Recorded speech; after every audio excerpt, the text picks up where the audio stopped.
आका मौला मोहम्मद रसूलुल्लाह सल्लल्लाहु अलैहि वसल्लम मस्जिदे नबूवीर खम्बाए हरान दिए दाঁড়িয়ে থাকতেন বেলাল হাবশি রাদিয়াল্লাহু তাআলা আনহু আযান।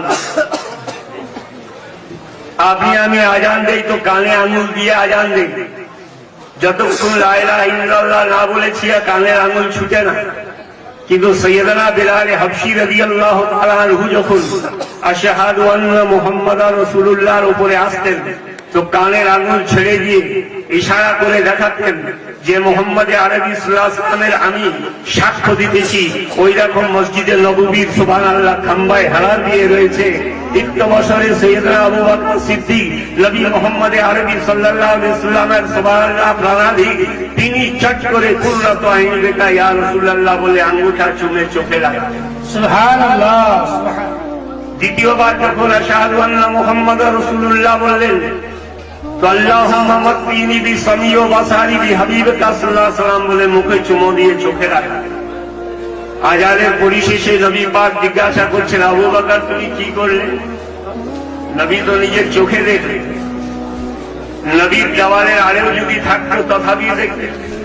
সাত তরফ জমিনের নিচে যা কিছু আছে নবী দেখেন। সুবহানাল্লাহ। সাত আসমানের উপরে যা আছে নবীর চক্ষু সামনে রয়েছে। এই জন্য আমার আলা হযরত আজিমুল বরকত লিখেছেন, सारे अर्श पर है तेरी गुजर, दिले फर्श पर है तेरी नजर, मलाकुत में वो शय नहीं जो तुझ पे आया नहीं, वो कमाल हुस्न हुजूर है कि गुमान नफ्स जहां नहीं, यही फूल खार से दूर है यही शम्मा है कि धुआं नहीं। सुबहानाल्लाह सुबहानाल्लाह।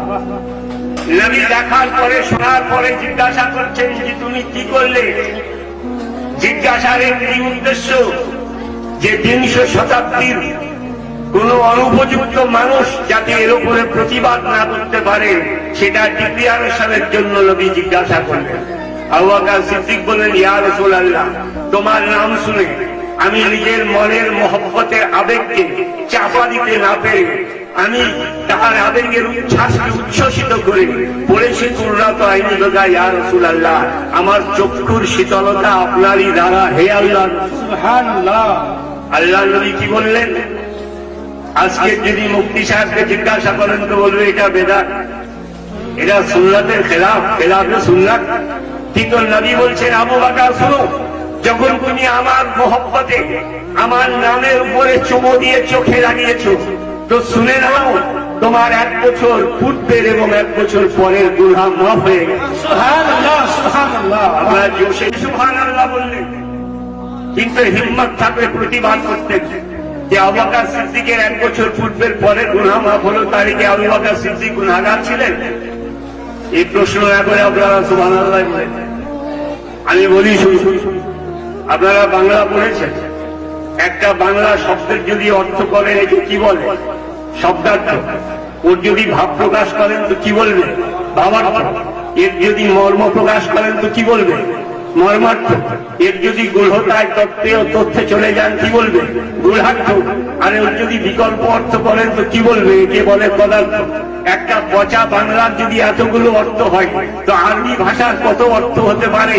যে হে আবু বকর সিদ্দিক তুমি তো নিষ্পাপ রয়েছো, তুমি তো মাহফুজ আছো, তুমি এই যে করলে 2 বছর গুনাহ মিটাতে যে নেকির প্রয়োজন হয় আবু বকর সিদ্দিক তুমি কুররাতু আইনি বেকা ইয়া রাসূলুল্লাহ বলে অতটা নেকি অর্জন করে।